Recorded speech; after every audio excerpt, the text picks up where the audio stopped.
நடந்ததுன்னா பில்கிஸ் பானு வழக்க வந்து நீங்க சினிமா எடுக்கிறதுக்கு தைரியம் இருக்கா? கமலஹாசனுக்கு தைரியம் இருக்கா? இல்ல சிவகார்த்திகேயனுக்கு தான் தைரியம் இருக்கா? அதை எடுக்க மாட்டார்ல.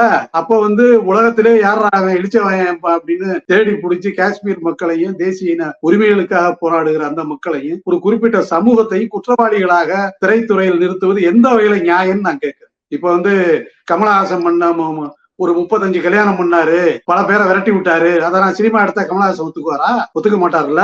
அப்ப அதைத்தான் நான் சிவகார்த்திகேயனுக்கும் கேட்கிறேன். அதாவது சிவகார்த்திகேயன் மீது என்ன இப்ப இடையில குற்றச்சாட்டுகள்லாம் வந்துச்சு. அதை அப்படியே சினிமா எடுத்தா பாலியல் ரீதியான பிரச்சனைகளை சினிமா எடுத்தா சிவகார்த்திகேயன் ஒத்துக்குவாரா? நடந்தது தானே அதெல்லாம், நம்ம நடக்காத சூழ்நிலையில.